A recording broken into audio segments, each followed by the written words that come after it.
Who was Ashoka? This question may seem easy to answer, but it's not. Because depending on how far down the rabbit hole you want to go, there could be multiple answers, and all of them are true. We can start with the historical Ashoka, also known as King Ashoka the Great, who ruled a kingdom in ancient India around 300 BCE.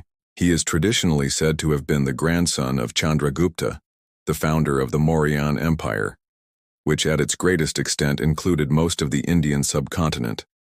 At the time, India was a patchwork of smaller states and kingdoms. So when Chandragupta united much of the north and central regions under one rule, it was a big deal. It would be like if Ashoka's other grandfather, Alexander the Great, had managed to conquer all of India instead of just a small part of it. But while Chandragupta set the empire's foundation, it was Ashoka who built it into a proper superpower. He came to power after his father, Bindusara, died and quickly set about expanding the empire's borders. He is said to have conquered Kalinga, which is now the state of Orissa, but only after he had a change of heart following the immense bloodshed. The story goes that after witnessing the devastation wrought by war, Ashoka decided that peace and non-violence were more important than power.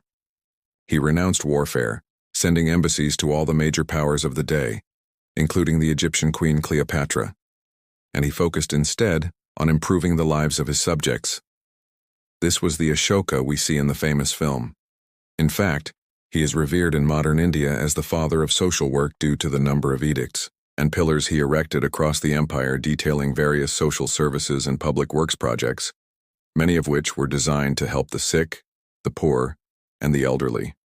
He also greatly expanded trade along the ancient Silk Road and is credited with being one of the first rulers to use the decimal system.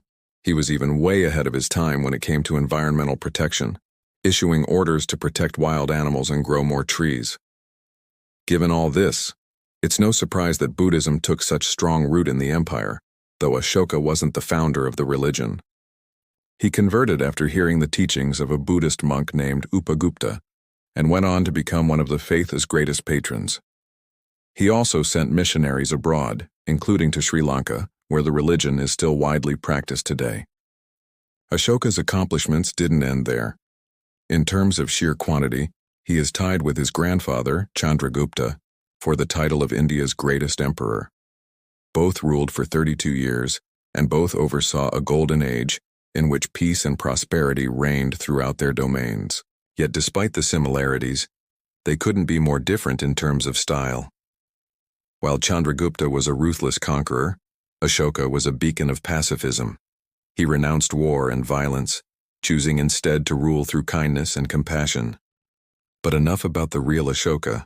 If you've ever played the game, you might be more interested in the fictional version. Ashoka, the character, is actually the protagonist of an immensely popular Bengali novel called Ananda Math, or The Song of Peace, written in 1905 by Bankim Chandra Chatterjee. The book is an epic tale of Hindu revivalism during the Muslim conquest of Bengal and tells the story of a secret society dedicated to overthrowing foreign invaders and reuniting India under native rule. In the novel, Ashoka is a member of this society who eventually becomes its leader. But the story isn't just an adventure or action flick, it's also a commentary on politics, society, and religion. Through Ashoka, Chattopadhyay presents his vision of the ideal Indian man, a figure who is brave, selfless, and deeply spiritual. But who exactly is this character? Well, the thing is, there isn't much of a historical basis for him. He doesn't appear in any ancient texts or archaeological records. Instead, he seems to be entirely a figment of Chattopadhyay's imagination. That's why some people refer to him as the mythical Ashoka. Nevertheless, the character has proven extremely influential in shaping modern Bengali identity, and in some circles he is treated as though he were a real historical figure. In fact, there is even a third Ashoka, the fictional character inspired by the fictional character. This version of Ashoka hails from a comic book series created in 1961 by the legendary Indian cartoonist Pran. Unlike the previous Ashoka, this one is a freedom fighter. The story follows his adventures during the Indian Rebellion of 1857, also known as the Sepoy Mutiny, in which British East India Company rule was overthrown and the entire subcontinent was placed under direct British Raj. Though the rebellion ultimately failed, Ashoka and his fellow revolutionaries kept fighting for independence. And so those are the three Ashokas: a historical emperor, a literary creation, and a comic book hero. All of them embody different values, yet all of them have contributed to the rich cultural heritage of India.